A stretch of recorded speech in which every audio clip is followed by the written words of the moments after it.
Hello and welcome to the next video of my 2025 America's Region Preview. Went out of order with that for some reason, but regardless, Lyon Gaming is who we're going over. A combination of Rainbow 7 and 6 Karma. Unlike the Isris Astral combination and LTA South, this one, I really hope Rainbow 7 just tells 6 Karma, thanks for your money, I don't want any input. Because 6 Karma showcased this past season that they are nowhere close to Rainbow 7 in terms of, competitiveness, if you will. So, Rainbow 7 were formerly Lyon Gaming and then swapped over. Lyon Gaming was one of the better orgs in Latin American history in the early parts of LOL Esports, so they've brought that name back. This roster going into this season is ranked 4th based on last season's statistics. But we have to keep in mind that this incorporates 3 separate regions worth of stats. This org, I have them ranked 4th, but to be quite honest, this has the potential to be a complete disaster when you combine 5 players that have never played together. Actually, that's wrong. 2 players have played together. Adi and Lions have both been playing on Rainbow 7, but the other 3 brand new and have not played with those 2. So it's definitely going to be an interesting situation, especially when you have 3 different orgs, 3 different nationalities, languages, like how this team's going to communicate. It's going to be very interesting. 4th, I think, is just middle of the road. We're going to see what happens. Top lane, we have Licorice. Solid top laner in the LCS, weak side player, did very well at Worlds 2023.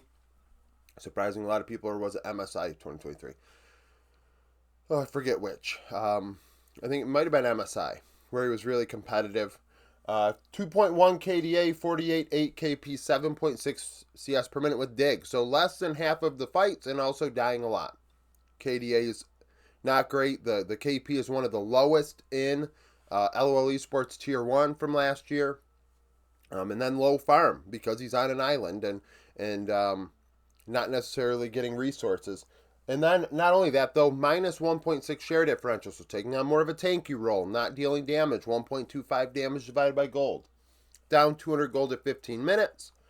2.46 vision efficiency, 8 champions, 30 games. Based on this stat line, he is 6th going into the season into LTA North. He's 27 years old.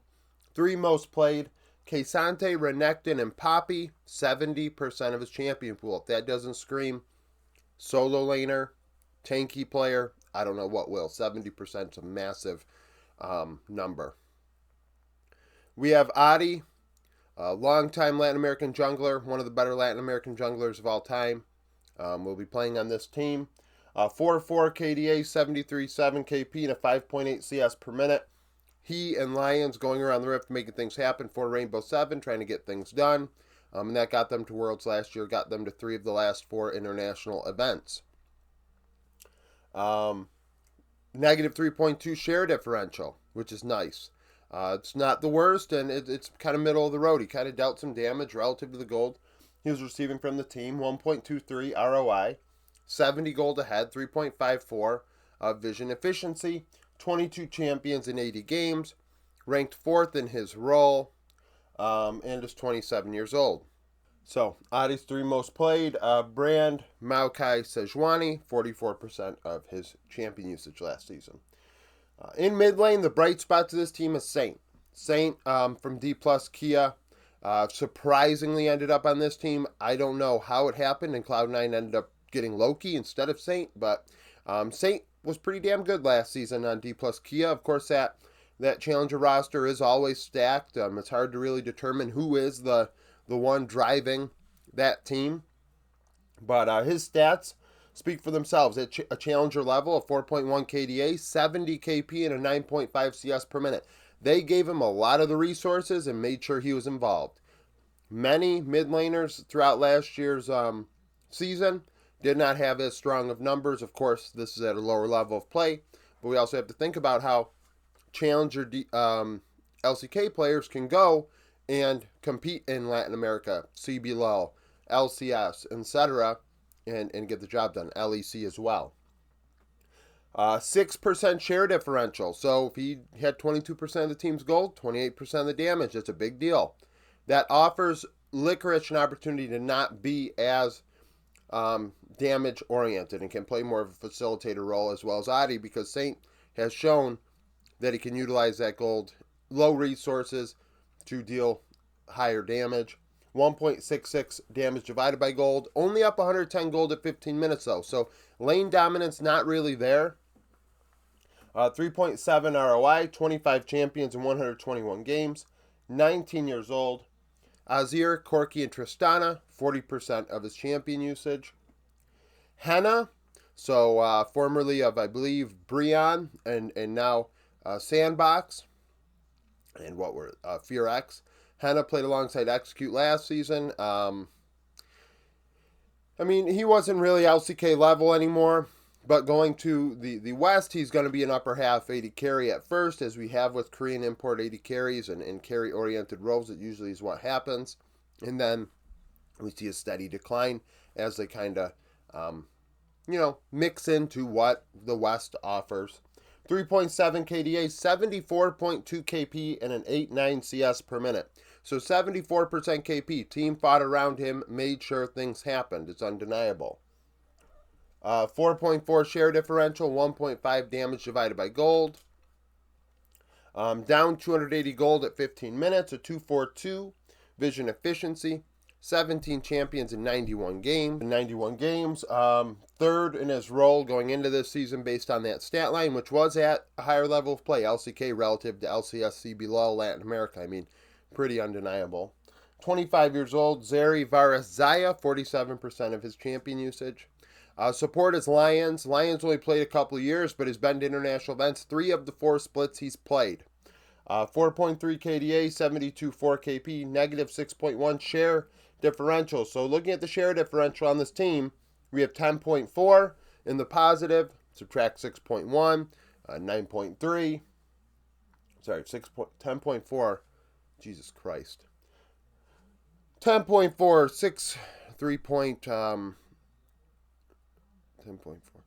4.3, negative 4.3. You can do it. Cat just stepped on the keyboard. Hopefully that didn't fuck up the video. Negative 4.3. Yeah, this team comes out in the negative. There's not enough carry threat. I think we're negative 0.5 in total. This cat's throwing me off completely. So they need more of a carry threat from this team. Somebody needs to do more damage than they were doing last year. 0.8 ROI, so decent amount of damage relative to the gold. Up 90 gold at 15 minutes. Doing the math there, they are behind quite a bit, about 210 gold on average. You have to keep in mind, with the mix of players here, it's hard to really figure out how they're going to do against new competition that they have not been playing against. 1.93 vision efficiency, 18 champions in 80 games. Third in his role, however, based on this stat line. Did have an interesting champion pool. There's even an Ezreal game in there. 23 years old. Nautilus Ral Rakan, 54% of his games played. I'm going to go with Kim as the coach. 35-11 in his career in the regular season as a coach. 76% win rate with Rainbow 7. 37-21 in the playoffs for a 64% win rate. And 5-14 internationally for a 26% win rate. So we'll see how this team does.